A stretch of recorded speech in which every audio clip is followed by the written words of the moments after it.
Good morning, Dr. Hymes. This is Mona Verrico. I'm really happy to be able to interview Mark LaWall this morning for this course project.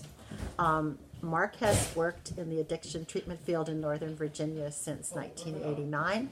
He has helped addicted persons and their families in inpatient, outpatient, day treatment, and residential settings, and has worked with adults and adolescents. A certified substance abuse counselor in Virginia since 1990. Mark is also an acupuncture detoxification specialist. So welcome, Mark. Thank you so much. Thank you for agreeing to this interview. So if you don't mind, could you just maybe start with what brought you into this line of work?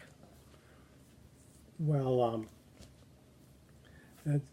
I'm kind of a hustler. I was always looking for a job that would be something that a lot of people would do for free. And there are people who give of themselves to help other people because some people feel almost like a calling to do it. It just looked like a neat job to me.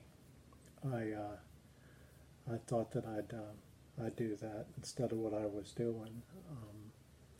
Because I didn't like what I was doing. It was just a means to make money, so I thought what would be something that I enjoy more. And I was lucky enough to find my purpose. It's what I do. So I've had several people tell me that when they've found work that is in service of others, they feel that they've really found their purpose. That's the way that... Yeah, it just looked like something that might be a good fit for me. I don't have to get dressed up and I don't get dirty. There's nothing bad about that. So, could you talk a little bit about your theoretical orientation? Sure. I work in what's called a chronic disease model. And the goals, we have clear goals of treatment. It's not just to have some vague feeling better about yourself or anything like that. And we have 3 goals of treatment. Now I'll go through them backwards. Okay, great. The third one is you learn what to do to maintain sobriety. Mm-hmm. If you enjoy being sober, you're more likely to stay sober. But you learn to do these behaviors, and it's in almost every case the action really happens in Alcoholics Anonymous or Narcotics Anonymous or both. So, and that involves a lot. Recovering people go to lots of meetings, not just once in a while or when they're feeling shaky or something. That's a common misconception. And I tell my patients there are 3 times to go to a meeting: when you feel like it, when you don't feel like it, and 7:30. So you avoid certain people, places, and things. You find new playgrounds, new playmates, and new playthings, and you make all these changes in your life. You even get a mentor. It's usually called a sponsor. Mm-hmm. In Spanish, it's padrino. Yeah, padrino. Yes, padrino. Yes. But I just think that's so cool for some reason. But there's a lot to do. I mean, the only things you have to do is stop drinking and change completely. So there's a lot to do, and you're not going to continue to treat a disease that you don't think you have. So we're working backwards. Remember, the second goal of treatment is self-diagnosis. I'm a great diagnostician, but in the long run, it really doesn't matter what my diagnosis is, because the patient really has to believe that they have the disease. Mm-hmm. Now, how can they decide whether or not they have the disease? Well, let's go back to the first goal of treatment, which is education. You learn all about the disease, and some people have some unlearning to do. Mm-hmm. Most people have a definition of alcoholism that doesn't include them. So that they learn about the disease, they use this information to self-diagnose, and recovery begins when they go from, yeah, I'm an alcoholic, so what? Yeah, I'm an alcoholic, now what? Mm-hmm. Wow, change one word and the wheel starts to turn. So that's the way I've always worked. I think it's the true the true model of addictive disease. I don't think it's making poor choices or self-medicating some underlying issue, which is the real problem, or an addictive personality, or any of that stuff. So that's how I work. That's how I've always worked, really. Yeah. So I know we worked backwards, so I'm going to go to the last one. So people have to like remake themselves, retool their lives in a lot of ways. Do they? What is the first step people generally take once they recognize that, yeah, I need a new set of friends, I need to, whatever their needs might be? Well, it's a parallel process. When we learn to drink and use drugs, most people start drinking, for instance, when they're very young, and it's like, gee, where'd you guys get all that beer, and you learn a special language. You don't go into a bar and say, I'd like a glass of whiskey with ice cubes in it, please. You sound like a twerp. So the people who got it going on, you want what they have. They seem like they're having the fun, they're doing this or that, and having the social lives and all that stuff. So you want what they have, so you do what they do. You hang out with people who know more about it than you do. It's a completely parallel process to recovery.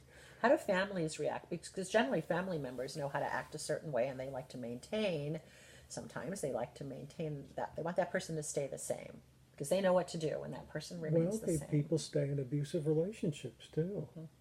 Yes. He showed his undying love for me by blacking my eye. Yes. I'm thinking about somebody specific on that one. Mom of an adolescent I worked with, she thought that was just so romantic that he cared enough to bop her in the eye. Took off her sunglasses dramatically in a parent group. Sick. So, families, you get all kinds of stuff. Sometimes somebody's living with their drinking buddy or their drug using buddy. Yes. Sometimes people get into relationships that are basically based on drugs. Some people in addiction, active addiction, get something completely backwards. It's quite sad that they love things and use people. They love things and use people. See, we usually lose out on a lot of the developmental tasks of adolescence. Yes. That maturation process gets twisted, by people not learning how to be intimate, people not learning how to have friends that are real friends and not cronies, and everything. So there was one female patient years ago who said it's hard going through adolescence and menopause at the same time. That's a because she would, That's she would poignant. go to AA and a man would say something in AA and she'd get this huge crush on yes, people.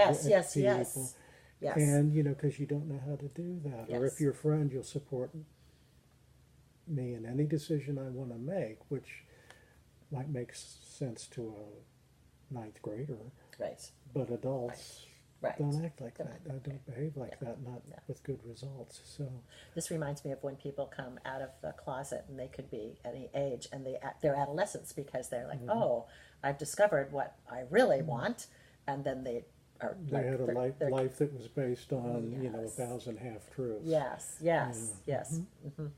That's interesting. I hadn't thought of it that way. Yeah, I have actually a very good friend, and she was dating someone, and then she told me the girl had just come out, and I said, well, you're both in your 30s, and you've been out for a long time, and she had been married to a male and then to a female, and then she had divorced the female, and now she's dating, and I said, but this woman you're dating is like more like a 14-year-old, and she is like a 30-year-old, so they're trying to work through that. The most rewarding aspect of your job, and then the most challenging aspect, if you don't mind. The most rewarding. Usually if I'm informally asked that question, which is the only time I'm asked that question, I say, I guess this is okay. Because I live for this sound. I never get tired of hearing this certain sound. It's a sound this. the sound of somebody pulling his head out of his ass. Now, sometimes it isn't a nice sharp pop like that. It's usually more of a process. But yeah, I mean, see, it's the only disorder that It's almost like a child being born. From what I hear, childbirth isn't nice and neat like that either. Wow, we can really extend this metaphor. But,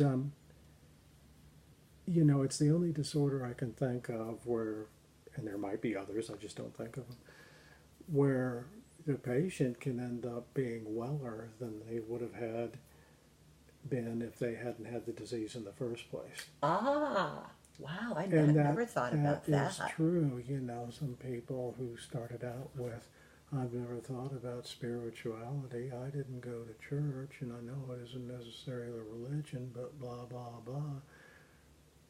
And they find a power that's greater than they are. Yes. And they get in touch with that. And they can interact with people on a real level, which maybe they wouldn't have ever found that. Sure. Yeah. So, plus it's just fascinating. I love drugs. You know, there's a lot of people in the field that don't like drugs, and you know, you're in the wrong field. So it's the hardest part, most challenging is, well, yesterday morning I would have answered getting up and getting going and getting out of the house. I work Friday night and then work Saturday morning, but challenging. I'll tell you straight up, Ramona, the challenge is usually in the system that you're working in. It's not with patients or clients or their significant others. It's usually, the corporate. Well, we didn't get our numbers, Yes. and you know, we've got to do this or that. Yes. Or, you know, if everybody just let me run the world, it would be great. That would be great. but really, that's it. You work. Well, I'll say this: you work some crazy hours usually. Mm-hmm. When my daughter was very young, there were times I missed some ballet recitals and some things like that. I worked a lot of weekends and what have you. So that there is that. Yeah. But I'm like I say, I found my purpose. Yes. Which then makes you a better father and a better husband. Well, makes everything. Me a better me. Better person. Yeah. Just makes me a better me, I think. So the most challenging aspect would really be the system, and I think I've heard a lot of people say I mean, that. but the corporate system. But that's showbiz. No biz, exactly. no show. No, that's right. No biz, no show. You have to have both. That's true. Yeah. This is an interesting question they want us to ask. What are the most common drug choices? Alcohol is still number one. This is a people seeking treatment. Of course, everybody knows that the situation with opiate dependence and everything is just completely off the rails. But alcohol's legal. I can go. Well, easier access. But you can do a lot of illegal things once you get it in you. But But as far as access to it, the drugs are different. The recovery is the same. One thing that is a challenge to us right now is with all the opiates and all the fentanyl, the dope has a lot of dope in it, simply put, and people get so addicted so fast. People are real interested in something called Suboxone. Yes. And if you read the papers, you'll see so-and-so was arrested and charged with possession of fentanyl, possession of heroin, and possession of Suboxone. The Suboxone strips are getting smuggled into all the prisons and everything like that. So you see a lot of people who are not interested in treatment, they're interested in Suboxone, and they want to have a foot in both camps and go back and forth. That's a current challenge in the field right now, but where I work, you see right now, you see a lot of alcohol patients. It's still by far number one. Do you handle mandated clients? Not so many, not much anymore. I see when I worked with the teens in the county agency, it was the more intense the treatment got, and as years went by, they were all court involved. We see patients now in a hospital-based program who